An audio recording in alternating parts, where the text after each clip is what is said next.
So mga sanggay, pag-usapan po natin itong kalokohan ngayong ginagawa ng Senado patungkol po sa impeachment trial ni Vice President Sara Duterte. Pag-usapan po natin yan mga sanggay kasi alam ko marami sa atin ang interesado ano nga ba ang nangyari.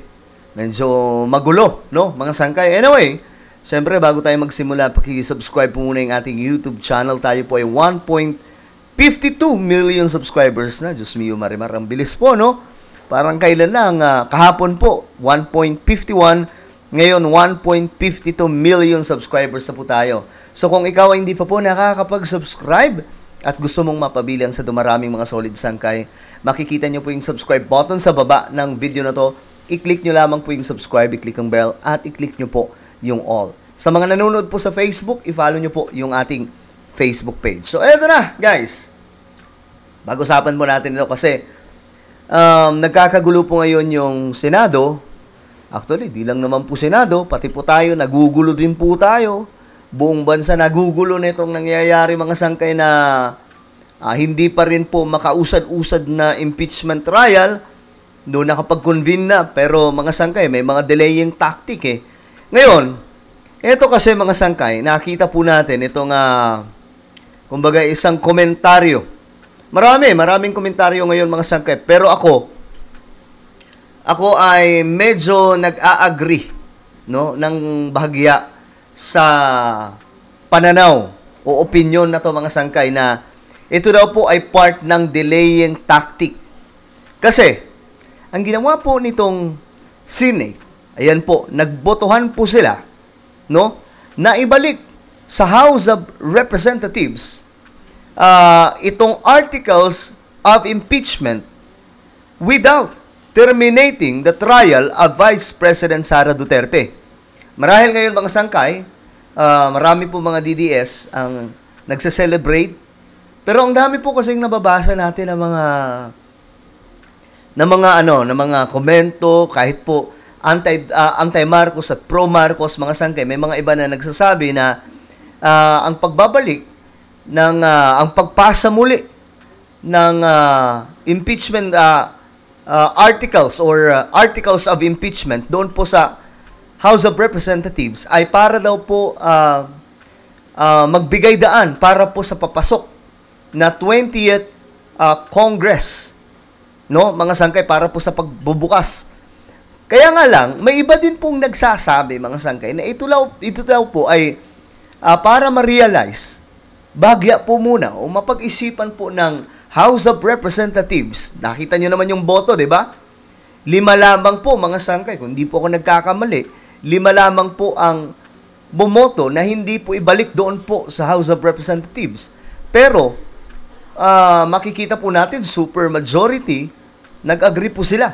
So, ang gustong makita nitong Senado na itong House of Representatives, ma-realize nila kumbaga na ito ay delikado o magiging wala lang ding saysay kung itutuloy. Kasi mas marami kaming boboto pabor kay VP Sara. Parang ganun po yung datingan.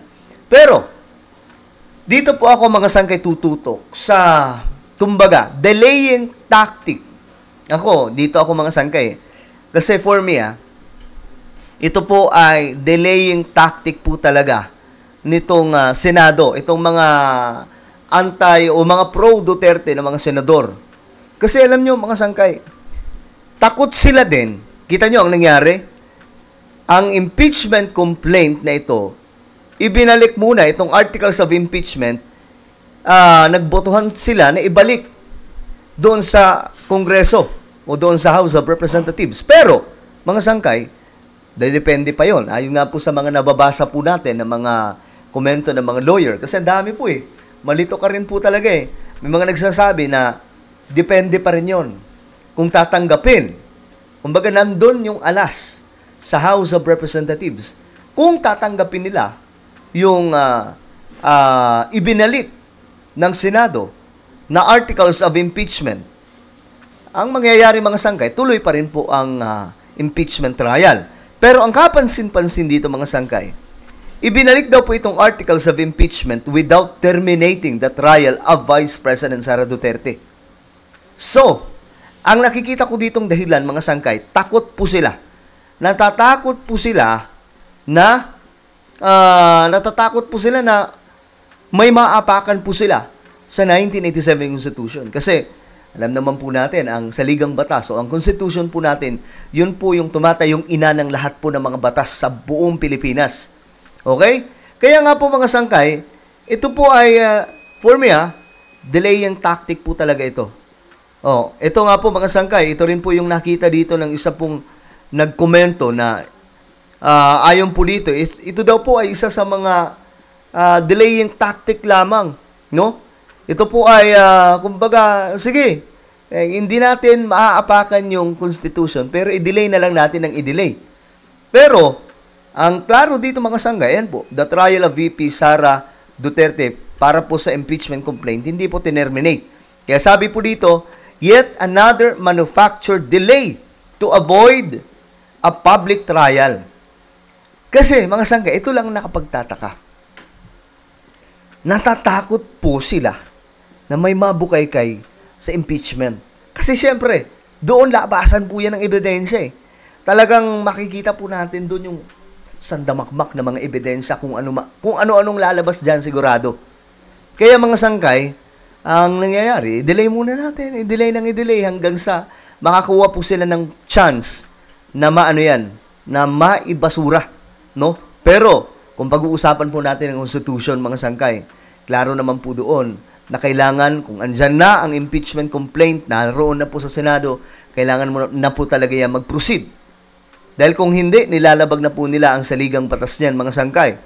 Pero, ayun na nga po, delaying tactic, kaya nga po, dito, mga sangkay, another manufactured delay para daw po makaiwas sa public trial. When pressured by the public, they convene as an impeachment court, but only to drop the ball again. Kita nyo mga sangkay, nung una gusto na po nilang ipabasura yun.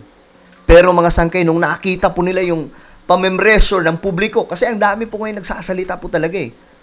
Ang daming nagsasalita laban po dito sa pabor po sa impeachment. Kasi ako mga sangkay, to be honest, wala naman po akong dito. Kumbaga, I'm not saying na si VP Sara ay guilty. I'm not saying, mga sangkay, na si VP Sara ay hindi guilty. Kumbaga, kailangan mo na litisin.